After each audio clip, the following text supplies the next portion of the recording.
केंद्रीय मंत्री नितिन गडकरी जी को पार्लियामेंट्री बोर्ड से निकालने के बाद भी संघ की रिएक्शन क्यों नहीं आई, ऐसे कई लोग सोचते हैं। लेकिन संघ भारतीय जनता पार्टी के डे टू डे कार्य प्रणाली पे काम नहीं करता। संघ रिएक्शन नहीं देता। संघ अपने सोच और अपने गति से काम करता है।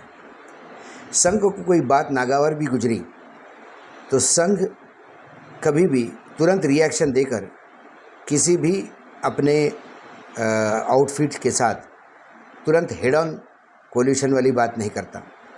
संघ इस बात को तोलता है और फिर जब रिएक्शन देनी होती है तब समय आने पे रिएक्शन देता है, चाहे 1 साल 2 साल हो।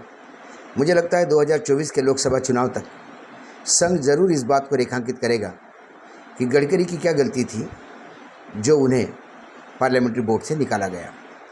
या आने वाले समय में जैसा येदियुरप्पा हो गए, जैसा सोनोवाल हो गए आसाम के, या फिर सत्यनारायण जटिया हो गए, जिन लोगों को इन्हीं नेतृत्व ने हाशिए पे रखा था, उनको तुरंत पार्लियामेंट्री बोर्ड में लाकर एक महत्वपूर्ण पोजीशन पे बिठाया। तो फिर सवाल ये उठता है, येदियुरप्पा जी यदि पार्लियामेंट्री बोर्ड में आकर पार्टी का नीति निर्धारण कर सकते हैं तो फिर कर्नाटक में मुख्यमंत्री क्यों नहीं रह सकते थे। सोनोवाल के नेतृत्व में जहां आसाम में फिर से बीजेपी वापस आई थी, मुख्यमंत्री का दावा तो उनका था और उनको ही बनना चाहिए था क्योंकि उनके चेहरे पे चुनाव लड़ा गया था, लेकिन ऐन वक्त पे उनको मुख्यमंत्री पद से उतारा गया। वैसे ही देवेंद्र फडणवीस ने पूरी एक्सरसाइज की, 1.5 साल लगातार लगे रहे और जब शिवसेना तोड़ के सरकार बनी तो उन्हें डिमोट करके उप मुख्यमंत्री पद बनाया गया, उप मुख्यमंत्री पद पे बिठाया गया और फिर जो अपमानित हो गए थे, आहत हो गए थे, फिर उसको मलहम लगाने के लिए उन्हें केंद्रीय चुनाव समिति में लिया गया। तो क्या आने वाले समय में क्या केंद्रीय नेतृत्व गडकरी को लेके कोई करेक्शन करेगा?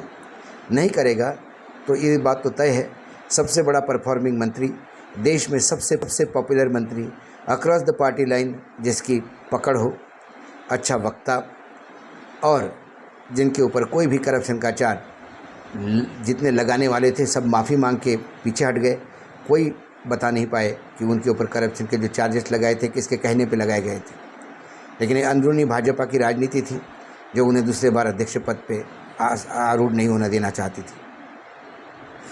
तो इसीलिए मुझे लगता है संघ के तरफ से इमीडिएटली रिएक्शन देना, ये संघ कोई पॉलिटिकल ऑर्गेनाइजेशन नहीं है।